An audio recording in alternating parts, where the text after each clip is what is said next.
ស្វាគមន៍មកកាន់ថ្នាក់រៀនជាមួយ Mr. Soten ថ្ងៃនេះយើងនឹងរៀនមេរៀនទី2ទាក់ទងទៅនឹង pressure verbs traveling ការធ្វើដំណើរ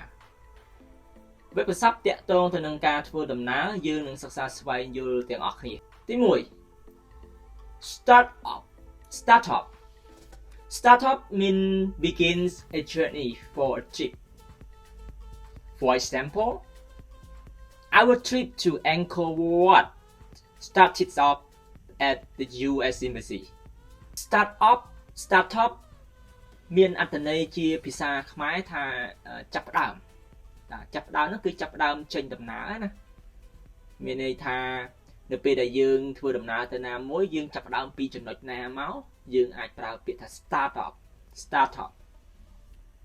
ឧទាហរណ៍ Our journey really started off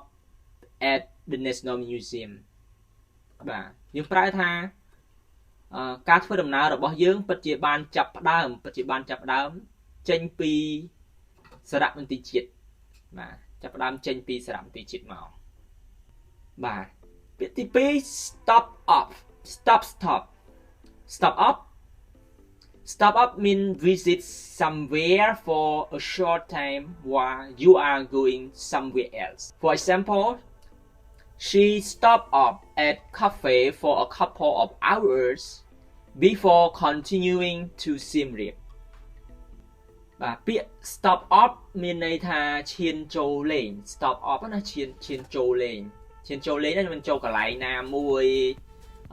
ជិះតាមផ្លូវហ្នឹងជិះចូលទៅញ៉ាំអីឈានចូលញ៉ាំអីចូលលេងផ្ទះ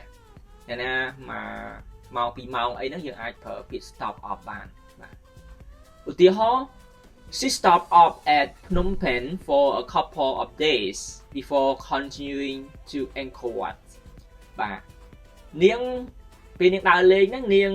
បានឈប់បានចូលឈានចូលលេងណាឈានចូលលេងនៅទីក្រុងភ្នំពេញ2-3 ថ្ងៃសិនមុននឹងនាងបន្តទៅលេងនៅអង្គរវត្តបាទអញ្ចឹងមានថាគាត់ទៅលេងភ្នំពេញ2-3 ថ្ងៃបានតទៅអង្គរវត្តទៀតអូខេបាទទី3គឺ stop by means make a short visit somewhere.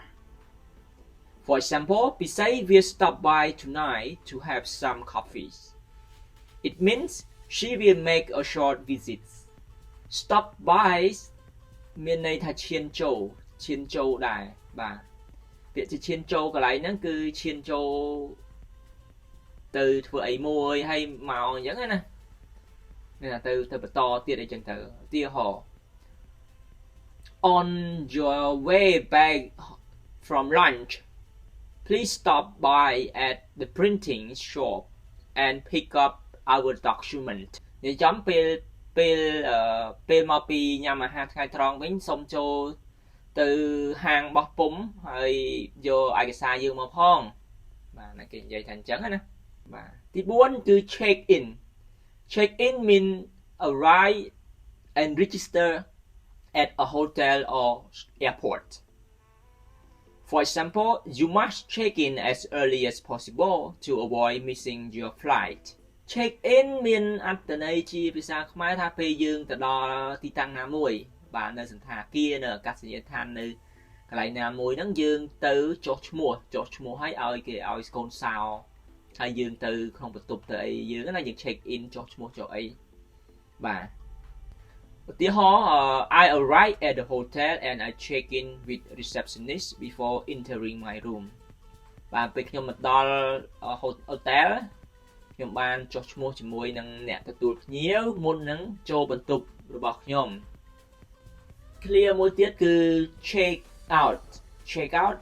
out mean leaves a hotel after paying and returning your room key. For example, we need to check out early as our bus leaves the hotel at 5 a.m. Check out មានផ្ទុយមួយ check in មានថា check in យើងចូល check out យើងចេញបាទ check out នោះយើងចេញយើងទូទាត់លុយបាទឧទាហរណ៍ we check out at 5 a.m. because my driver will come and pick up at 5:30 a.m. បាទយើងទូទាត់លុយម៉ោង5ហើយវាសារតែអ្នកបើកបរហ្នឹងនឹងចូលមកយកយើងហ្នឹងនៅម៉ោង5កន្លះបាទអញ្ចឹងទូទាត់លឿនបានកន្លះម៉ោងដែរអូខេតោះបាទពាក្យចុងក្រោយសម្រាប់វីដេអូមួយនេះគឺពាក្យថា stay over គឺអាសាប្រើណានៅពេលអ្នកដែលទៅដើរលេងកន្លែងណាមួយណាដាច់យប់អីមកយប់ហ្នឹងយើងប្រើ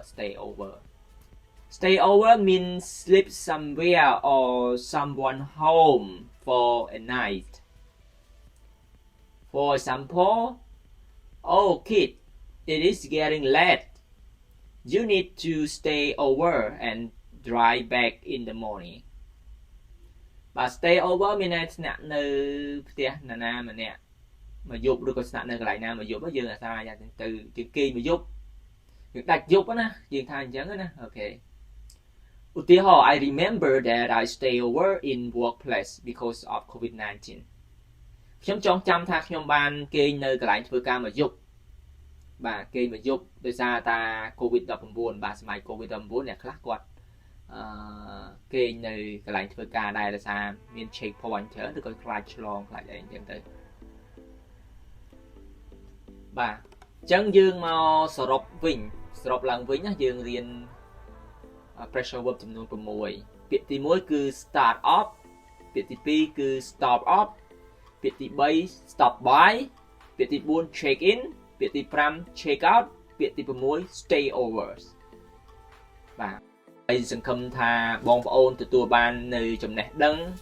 នៅបទពិសោធន៍ផ្សេងៗដែលទទួលបានពីមេរៀនមួយនេះបាទសង្ឃឹមថាបងប្អូននៅតែបន្តគាំទ្រនិងចូលរៀននៅមេរៀនក្រោយៗជាមួយគ្នាទាំងអស់គ្នាសូមអរគុណ